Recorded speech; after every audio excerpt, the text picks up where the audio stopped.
Le monde a mis des siècles à construire ses actifs, ses immeubles, ses forêts, son or, ses infrastructures, ses obligations. Des richesses colossales, réelles, tangibles, mais verrouillées, inaccessibles au plus grand nombre, totalement immobiles. Aujourd'hui, tout cela est en train de changer. Les actifs réels entrent dans l'ère numérique, fractionnables, liquides, programmables, ouverts à tous. C'est la révolution des Real World Assets. Et c'est le sujet de ce podcast. Real Assets, comprendre la tokenisation du monde réel.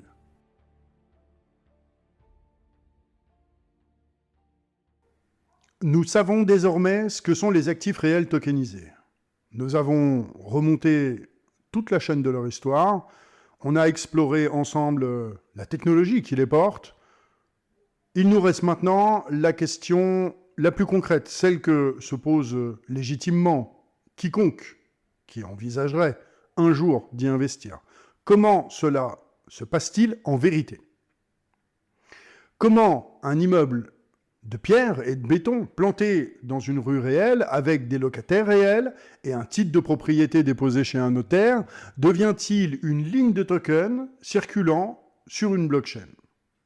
Par quelles mains passe-t-il? Quelle transformation subit-il? Et surtout, au bout de cette chaîne, lorsque vous détenez ce token dans votre portefeuille numérique, qu'est-ce que vous possédez réellement? Vous possédez une part de l'immeuble, vous possédez une promesse, vous possédez une créance, un droit? Eh bien, cette dernière question est le cœur battant même de cet épisode que vous écoutez maintenant, car c'est là que se joue la crédibilité de toute la révolution RWA.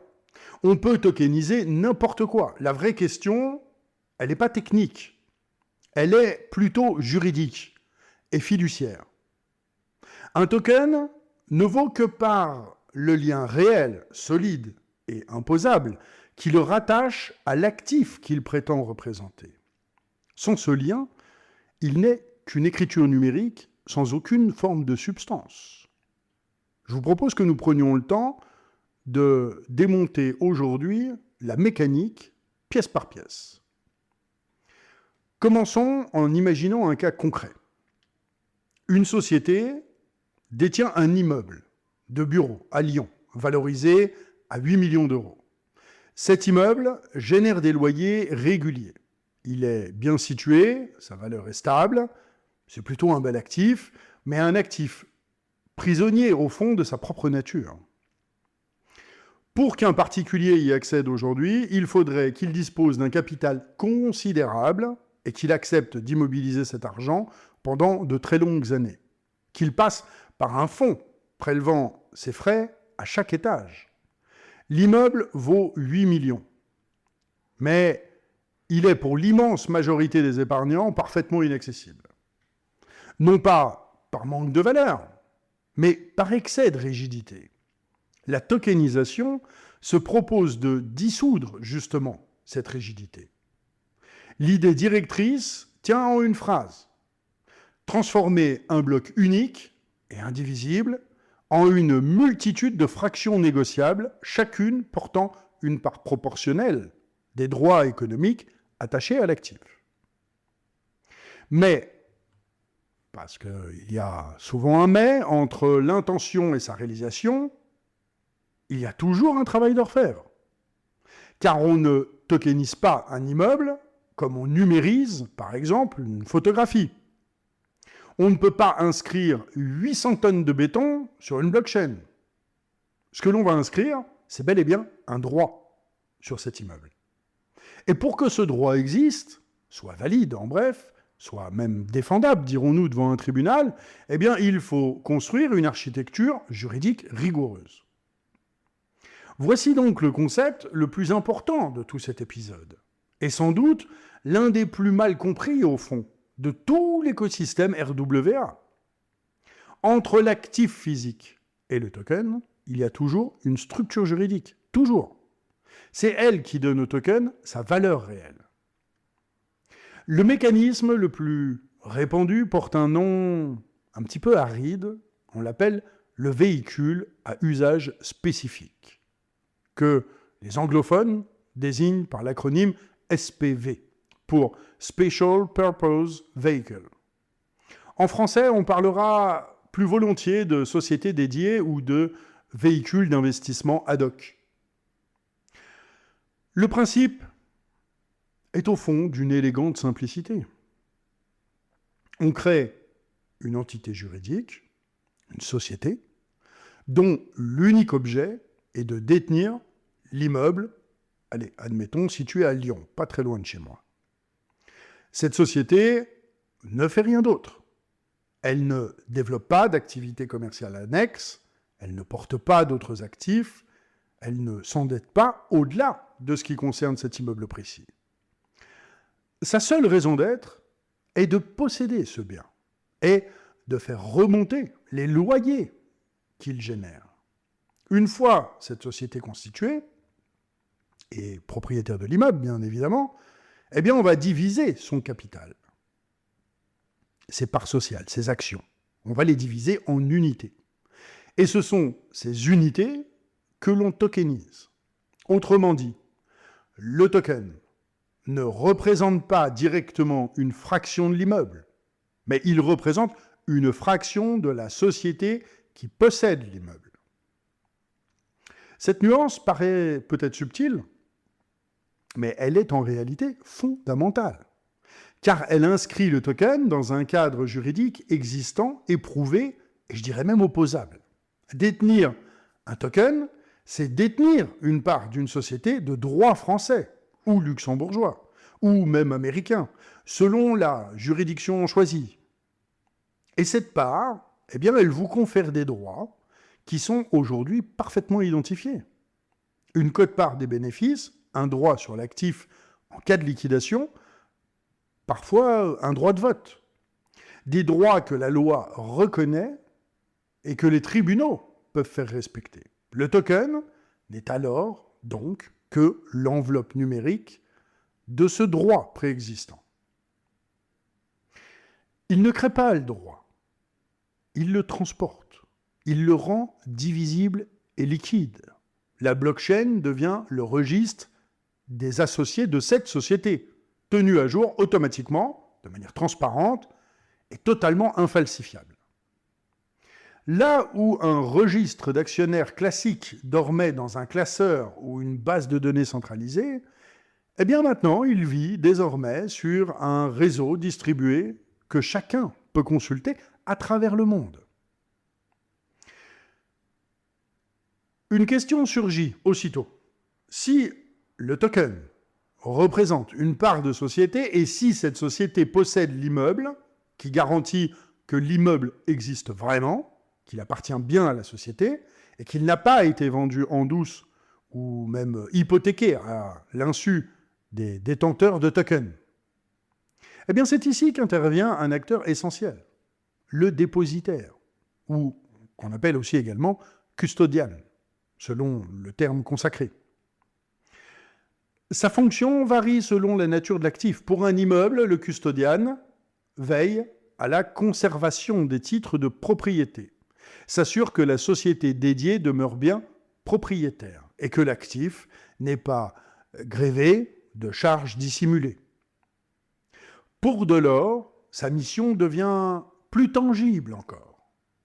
Il conserve physiquement le métal dans des coffres sécurisés, à Zurich, à Londres ou encore à Singapour. Et il garantit que chaque token émis correspond bien à une quantité d'or réellement stockée, qui a été auditée, qui a été même assurée. Le custodian est le pont de confiance entre le monde numérique et le monde physique, en bref. Sur la blockchain, tout est vérifiable par construction. Mais la blockchain ignore ce qui se passe hors d'elle-même. Elle ne sait pas si l'once d'or existe. Le custodian, lui, il le sait, et il l'atteste, et engage même sa responsabilité sur cette attestation. Et c'est pourquoi la qualité du custodian est absolument décisive. Un token adossé à de l'or gardé par un dépositaire douteux ne vaut guère mieux que le papier d'une promesse creuse. À l'inverse, un token dont le sous-jacent est conservé par un dépositaire régulé, qui va être audité, qui va être assuré, qui va être inspiré de niveau institutionnel, va offrir une garantie autrement solide. Des acteurs, par exemple, comme Fireblocks, Anchorage ou Copper, se sont spécialisés dans cette conservation d'actifs numériques et physiques de niveau institutionnel. Et leur montée en puissance accompagne directement la crédibilisation du secteur. À la conservation vient s'ajouter la vérification, car la confiance en matière financière ne se décrète pas, mais elle se démontre régulièrement par des tiers dont ça va être précisément le métier. Les auditeurs interviennent à ce titre pour attester, à intervalles réguliers, que la réalité correspond bien à ce que le système prétend, que l'immeuble existe et vaut à peu près ce qu'on dit qu'il vaut, que la quantité d'or en coffre égale bien le nombre de tokens en circulation, que les loyers perçus ont bien été distribués selon les règles annoncées et que la société dédiée est en règle avec ses obligations légales et fiscales. Cette fonction d'audit prend dans l'univers RWA une dimension nouvelle, car la transparence de la blockchain permet alors quelque chose de totalement inédit, la vérification en temps réel, quasi réel.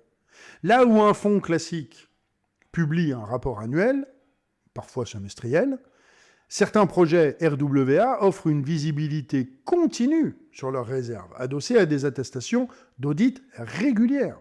Et c'est le principe de la preuve de réserve. Cette démonstration périodique que les actifs détenus couvrent bien les engagements pris. On est loin de la parfaite continuité que promet parfois le discours marketing, mais la direction est clairement tracée. Elle nous emmène vers plus de vérifiabilité, plus souvent, par plus de regards indépendants. Nous avons rencontré les oracles dans l'épisode précédent, que je vous invite à écouter ou à réécouter.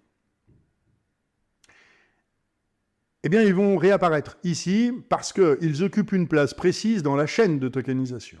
L'oracle, souvenez-vous, c'est ce système qui injecte dans la blockchain des informations venues du monde extérieur. Dans notre immeuble lyonnais, c'est lui qui pourra transmettre au smart contract le montant des loyers effectivement encaissés, déclenchant ainsi leur distribution automatique aux détenteurs de tokens. C'est lui qui pourra mettre à jour la valorisation de l'actif lorsque une nouvelle expertise est réalisée. Et c'est lui, enfin, qui reliera l'événement réel, un loyer versé, une expertise conduite, un sinistre survenu, à sa conséquence numérique inscrite dans le code.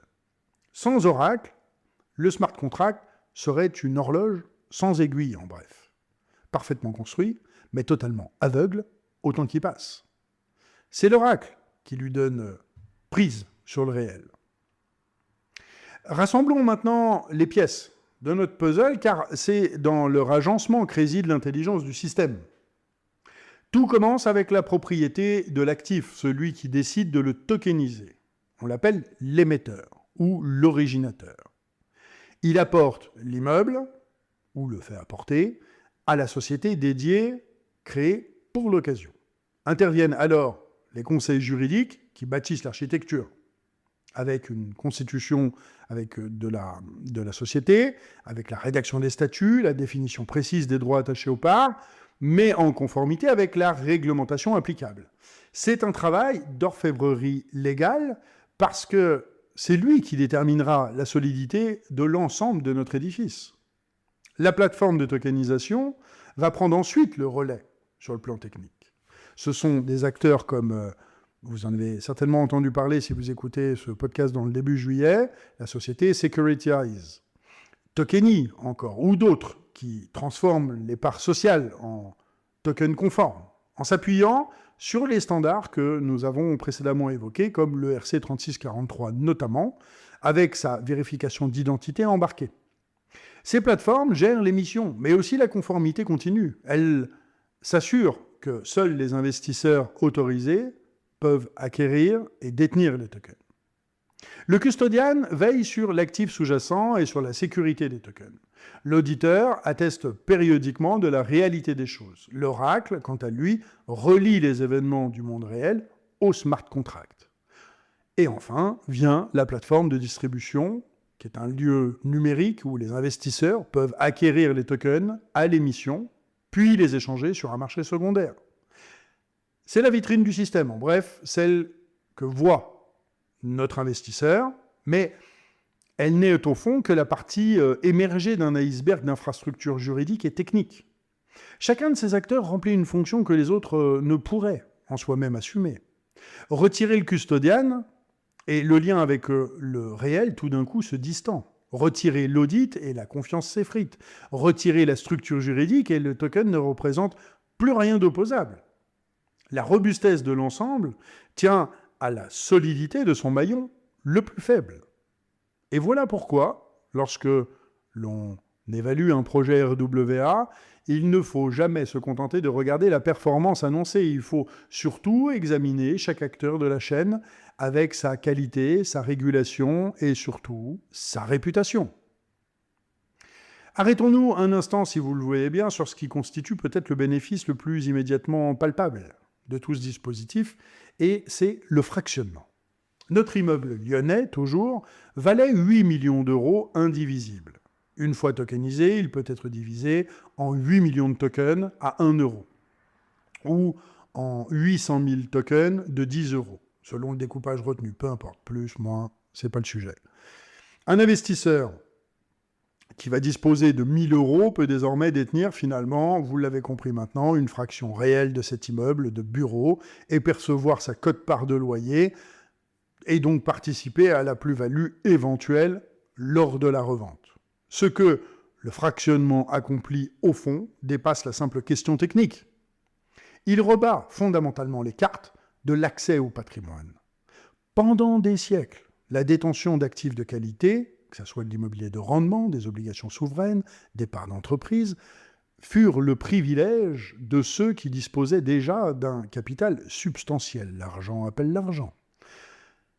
Et ce n'était pas de la malveillance de la part du système, mais c'était une contrainte pratique, tout simplement. Gérer une multitude de petits porteurs sur des actifs complexes coûtait trop cher pour être, au fond, rentable. Le fractionnement tokenisé lève cette contrainte. Gérer 10 000 détenteurs de tokens ne coûte pratiquement pas plus cher que d'en gérer 10, puisque la distribution des revenus, la tenue du registre, les transferts s'effectuent automatiquement par le code. L'économie d'échelle devient totale. Et ce qui était réservé hier bascule tout d'un coup vers ce qui est ouvert. Et il ne faut pas pour autant céder à un enthousiasme naïf. Le fractionnement démocratise l'accès, mais il ne supprime pas le risque. Attention, un immeuble mal choisi restera toujours un mauvais investissement. Je l'ai déjà dit dans d'autres épisodes. Qu'on le détienne en bloc ou en fraction, le sujet est le même. La tokenisation abaisse la barrière d'entrée, mais elle ne dispense pas du discernement.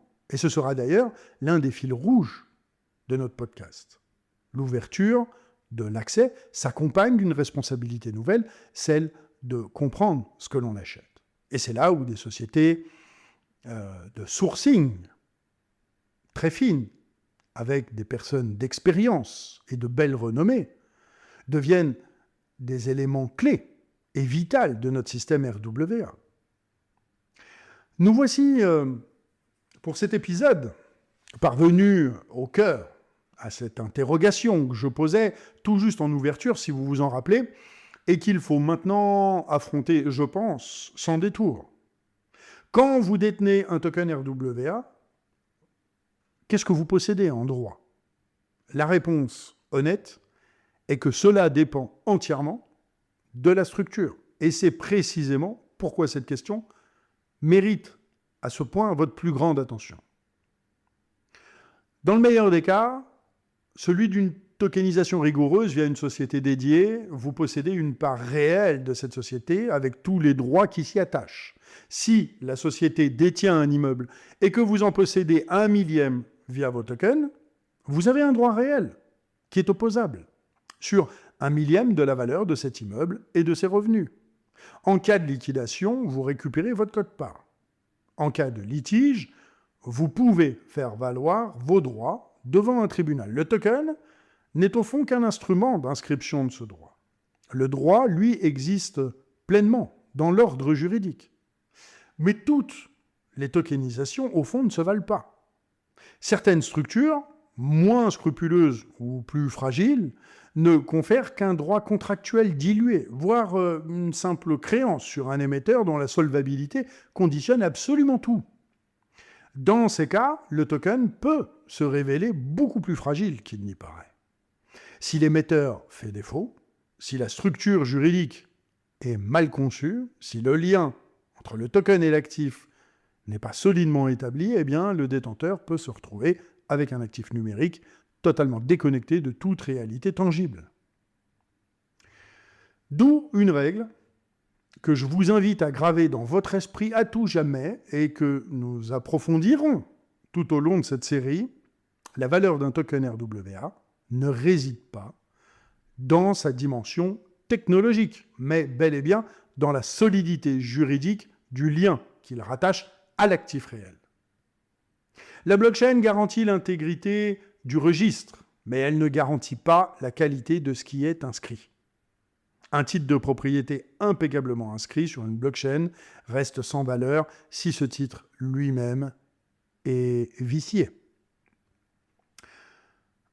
Cette lucidité-là que je vous donne, ce n'est pas du pessimisme, soyons bien d'accord. Elle est la condition d'un investissement éclairé. Les meilleurs projets RWA le savent parfaitement et c'est pourquoi ils investissent.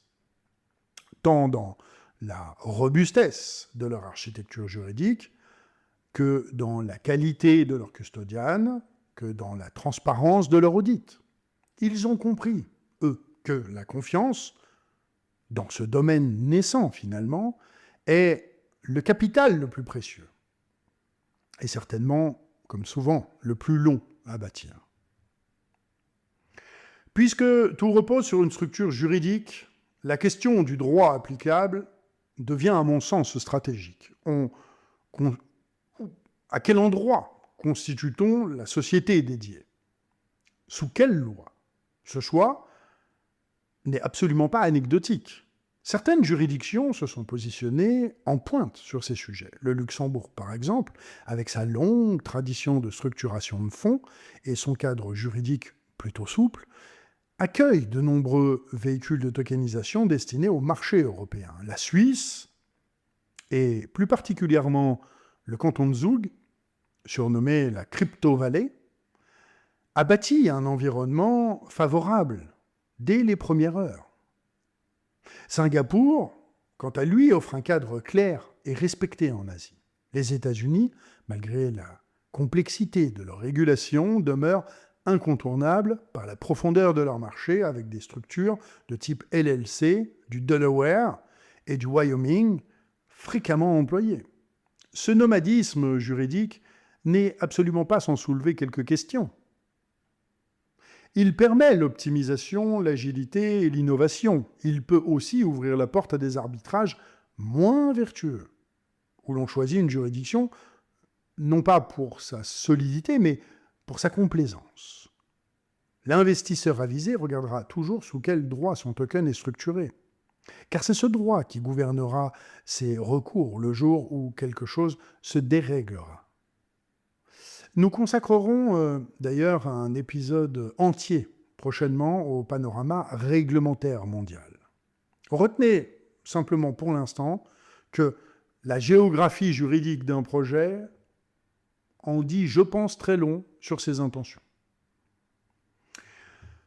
Au terme de ce démontage en règle, une vérité se dégage et qui va aller à rebours d'une idée reçue. On imagine souvent la tokenisation comme une sorte de phénomène avant tout technologique, une affaire de code, de blockchain, de prouesse informatique, mais elle est en réalité, pour l'essentiel, une affaire de droit et de confiance. La technologie, elle est remarquable, c'est certain. Elle apporte la transparence, l'automatisation, la divisibilité, la liquidité, mais elle n'est au fond que le véhicule. Ce qui donne sa valeur au token, c'est l'édifice juridique qu'il soutient, la qualité des acteurs qu'il garantissent, la solidité du lien entre le signe numérique et la chose réelle qu'il désigne. Cette leçon, nous la retrouverons sur chacun de nos épisodes sous des formes diverses, parce qu'elle est, au fond, le fil d'Ariane de toute réflexion sérieuse sur les RWA. La blockchain n'abolit absolument pas le besoin de confiance, mais elle en déplace le point d'application. On ne fait plus confiance à une banque pour tenir un registre honnête, puisque le registre est désormais infalsifiable. Mais on doit toujours faire confiance à ceux qui garantissent que ce qui est inscrit dans le registre correspond au monde réel. Le custodian, l'auditeur, le juriste, l'oracle. La confiance ne disparaît pas. Mais, vous l'avez compris, je pense, elle se recompose au fond. Et c'est peut-être là la véritable élégance de notre système. Il ne prétend pas supprimer l'humain de l'équation, mais il le repositionne là où son jugement demeure irremplaçable.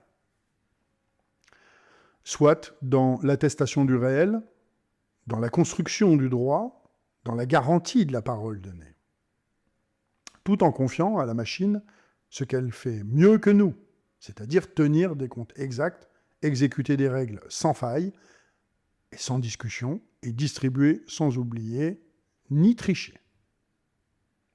Et j'ai fait exprès de mettre ce dernier point, tricher, c'est important. Nous avons vu donc comment un actif devient un token, et sur quoi repose réellement la valeur de ce même token. La dimension juridique s'est imposée comme centrale ici. Il est donc naturel que notre prochain épisode s'élève d'un cran pour embrasser le paysage réglementaire mondial dans son ensemble. Comment les grandes juridictions de la planète encadrent-elles la tokenisation? Que dit l'Europe avec son règlement? Comment se positionnent les États-Unis, qui ont été très longtemps hésitants? Pourquoi Singapour et Dubaï attirent-ils tant de projets? Et cette fragmentation réglementaire mondiale, au fond, constitue-t-elle un risque ou une opportunité pour ceux qui savent la lire? Eh bien, nous allons cartographier ce territoire mouvant où se joue une part décisive de l'avenir des actifs réels tokenisés. Je vous dis à très vite pour le prochain épisode. Vous venez d'écouter Real Assets. Si cet épisode vous a appris quelque chose, partagez-le. Cette révolution mérite d'être comprise par le plus grand nombre. Retrouvez tous les épisodes, les ressources et les références sur realassets.fr. À très bientôt.